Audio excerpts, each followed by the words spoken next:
Alright guys, Boys92 here, welcome to another FIFA 18 player review. Today we're looking at Roberto Firmino. He's 87 rated and comes out of packs as a striker. He's Brazilian and plays his football for Liverpool in the Premier League, and it's his third special card, and he's second in form. He's also right footed, 5'11" with 4-star skills on weak foot and has high work rates. I played him in the striker and cam positions, and in terms of chemistry, I played him on basic and engine and felt no significant difference between the two. So, with this card, I didn't really feel any stats that stood out massively, and normally I'd see this as a bad thing, but it's a little different here, and the reason nothing really stood out was because of how well he does everything. Every aspect of his attacking play is amazing. I'd say probably the weakest element of this is his pace. Now, he's definitely not slow, but there were times when I did feel he would have benefited from an extra burst of pace, and obviously you can use chemistry styles to achieve that, but I didn't feel it'd be worth it to take away from his other attributes just to boost this, because it wasn't enough of an issue for me to feel the need to remedy it. And the card feels so well balanced anywhere you play him across the front line that I didn't want to throw that balance off, if you know what I mean. Which brings me on to his attacking play. Now, despite his high work rates,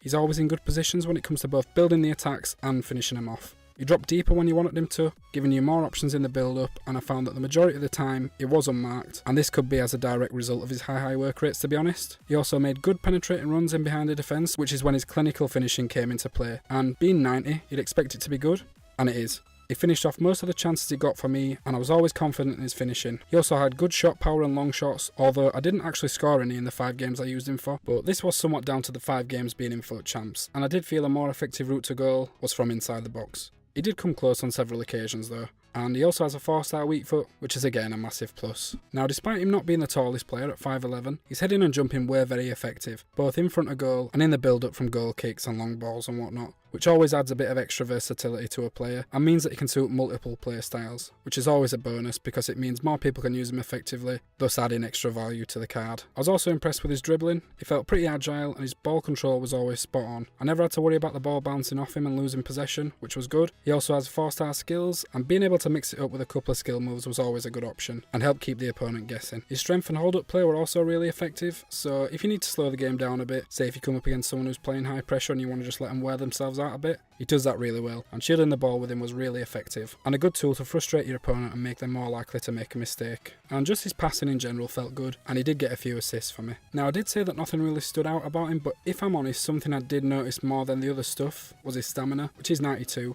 and how much he would contribute in the latter stages of games. Out of the 9 contributions he made, in terms of goals and assists across the 5 games I used him for, 7 of those came after the 60th minute, and 5 of those 7 came after 70 minutes. I didn't realise this at the time, but when I was putting the clips together and looking back over the games, he was still putting himself about way late into the games, and when everyone else around him was tiring, it just carried on. In summary, I think he performs equally well as a striker, centre forward or cam, and I had a lot of fun using the card. All aspects of his attacking play are really good, and I did struggle to find something that really stood out other than his stamina, because he did everything so well. And because of this, I'm giving Roberto Firmino's 3rd special card, which is technically his 2nd in form, a 9 out of 10. Now, I would have rated him higher, but I think he can get the same sort of output from Kevin De Bruyne's normal card, and they do feel pretty similar to use, except De Bruyne is about half the price. So he's a really good card overall, and the Firmino card is better than the De Bruyne card, but there's not a massive amount of difference other than the price. But that about does it for the review, guys, so thanks for watching. If you used the card, let me know what you think of it. If you enjoyed the video, leave a like. If you didn't, leave a dislike. But if you do, let me know why in the comments if it's something I can work on. And if you're new, maybe subscribe. But yeah, I've been Boys92, and I'll see you next time. Bye.